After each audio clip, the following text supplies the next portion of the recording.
Krishnadevraya. He was the greatest of greatest ruler. The prosperity reached its zenith at that time in each and every dimension, social, economic, political, and every dimension. So I have taken this person as a famous personality or historian who should be focused upon because he is one of the finest person, I think so. And over a period of time, Indian region or subcontinent reached its zenith of prosperity. He was also called Abhinav Bhoja, Andhra Pitamaha, Andhra Bhoja, 3 titles he got. He was great patron of literature. Under his court, there were 8 great poets, Telugu great poets, called Digja means 8 Diggaj people. Around his court, like Pedana and Tenali Ram and other poets were also there. Now came the relation. This Krishnadevraya was having a relationship with Portuguese. The Portuguese invaded India at that time in West Coast. India they invaded West Coast, and he was that at person Alburu. He was a person came from Portuguese at around, I think so. It was 1510 at his time, around 1015. So Portuguese invaded India at that time at Calicut and Kannur. So he was having foreign connections with people also. Okay, Calicut and Kannur. Now he was a great Vaishnavite, Vishnu believer, and also supported all other religions. Okay, Al-Seni Pedana, who created Manuchartamanas. Okay, and he was the author of Manuchartamanas, Hari Katha Saram.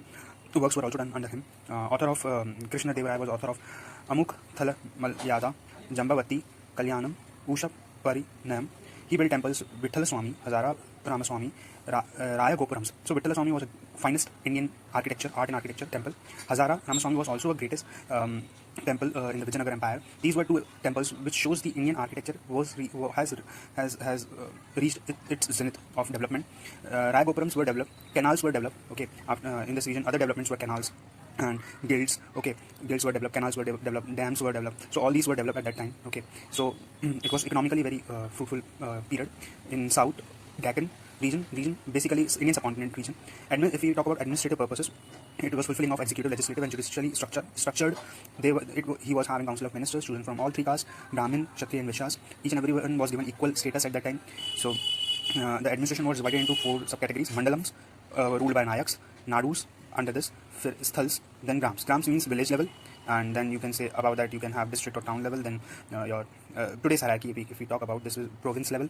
Okay, and this state level, basically you can say nadus. So we can compare this particular administration with current administration also, which was very great. So there were different types of taxes collected at that time, such as those taxes were, I think so, custom duties from ports. Okay, custom duties were collected, land tax was collected. Okay, profession tax was collected. Okay, then your grazing tax was collected. Okay, then your comes marriage tax was collected. Okay, stamp duty was collected. Okay, and all those kind of things were done. Land revenue was done at that time. Land revenue, 1/6 produce was given to ruler. Land was divided into 4 kinds of things: wet, dry, orchard, woods. Okay, these kind of lands were there. Then army was efficient enough. It was having cavalry, infantry, artillery, elephants, horses, great horses at that time. Army officers were called polygars. Okay, polygars, and they were also called Nayaks, under Nayaks, polygars. Land called Amarams. Okay, land was called Amaram. Military departments were developed, which were called Kandachar. Village administration was done, called as Panchayat, which was divided into Ayagar system. 12 functionaries were there. 12 functionaries were there who was working for Ayagar system in village administration.